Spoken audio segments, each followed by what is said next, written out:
Hi there, this is Jamie Mackay, Head of the Postgraduate Learning and Teaching Programmes, and this video tells you a little bit about HEA Fellowship, Higher Education Academy Fellowship, within the Postgraduate Learning and Teaching Programmes. First question, what is HEA Fellowship? Advance HE is an organisation that oversees the Higher Education Academy, and they oversee the process for awarding fellowship the Higher Education Academy. In terms of positioning that organisation in relation to your own practice, if you think of your professional learning as being the central reason that you come onto the programme, you have personal aspirations that are driving that professional learning, so things that you want to achieve. There's the programme requirements, so that's what the programme needs you to do and what we've designed in terms of the programme you're going to study. And there's professional standards, which is what you need to become conscious of in relation to the programme requirements and your own personal aspirations. We've also mapped our programme to those professional standards so that the whole thing aligns. In terms of fellowship itself, there's 4 categories of fellowship. There's the D1 Associate Fellow role, D2, which is Fellowship at the Higher Education Academy, there's a Senior Fellowship and a Principal Fellowship level. Our programme takes you to D2 Fellowship, and this is typically, according to the Advanced HE's documentation on this, typically for someone who is an early career academic or in an academic related and or support role holding substantive teaching and learning responsibilities, or an experienced academic relatively new to higher education, or a member of staff with sometimes significant teaching-only responsibilities, including, for example, work within work-based settings. The main thing is that you are working with learners and you have some autonomy in terms of what you teach them and how you work with them. The fellowship is based around what's called the UK Professional Standards Framework. This framework supports the initial and continuing professional development of staff engaged in teaching and supporting learning in a higher education context. You can see there's 5 different aims of that framework. I'm not going to read them all out to you, but you'll find those on that link at the bottom of the page there. The framework itself is divided into 3 different sections: areas of activity, core knowledge, and professional values. Under areas of activity, there's A1 to A5. These include design and plan learning activities and or programs of study, teach and or support learning, assess and give feedback to learners. So each of these is quite a broad statement about what would be expected of someone working in a higher education context. Core knowledge covers what you'd be expected to demonstrate knowledge of as someone working in a higher education context. So the subject material, that's the subject you teach. That's an obvious one.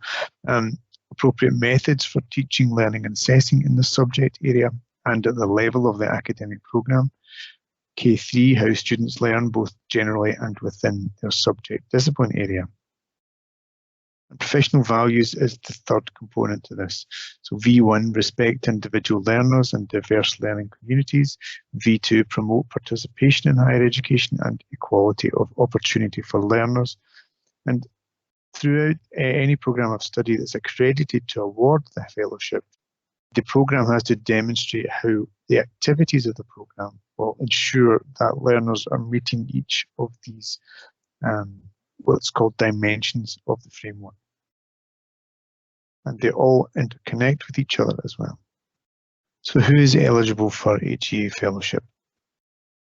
To be eligible, you have to be working in not necessarily the Scottish system, but the level that you work at within the Scottish system is levels 7 to 12.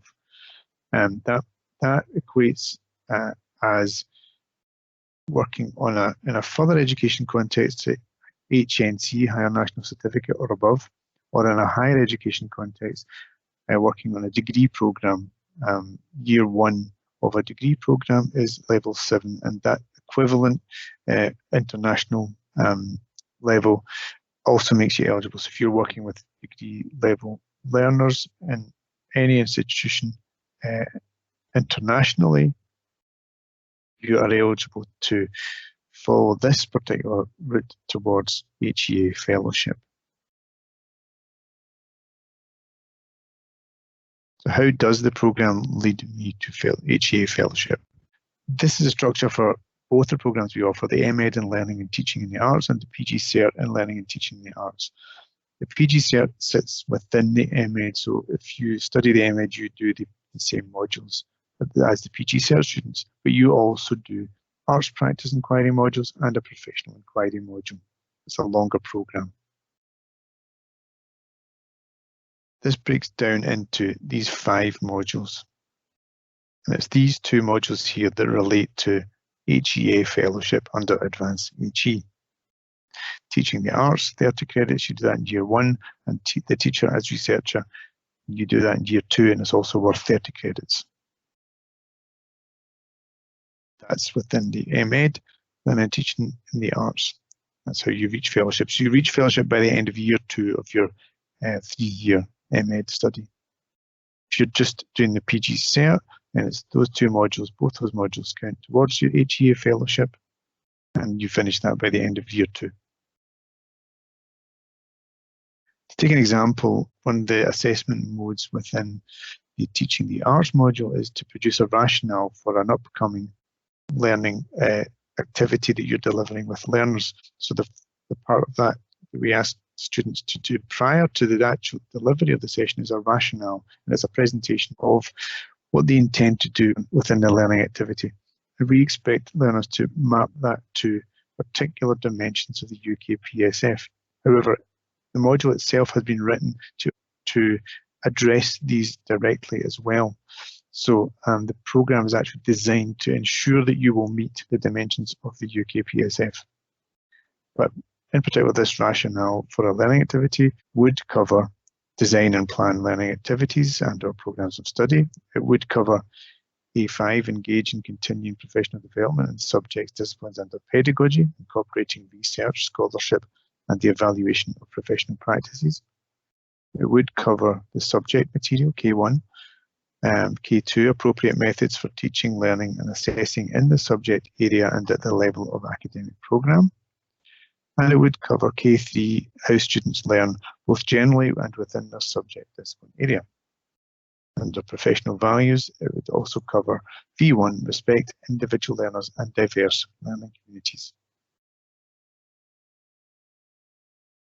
So why is HEA Fellowship important? This is from their own website.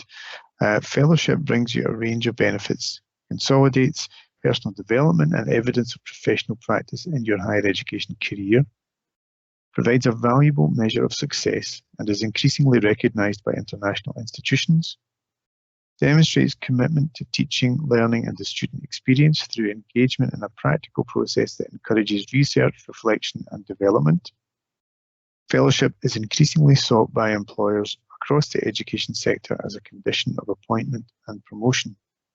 And for individuals to identify their expertise with the entitlement to use post-nominal letters, in this case FHEA, provides institutional assurance that fellowships are an important indicator that your institution is fully aligned with professional standards framework, practice and a badge of assured quality throughout your institution.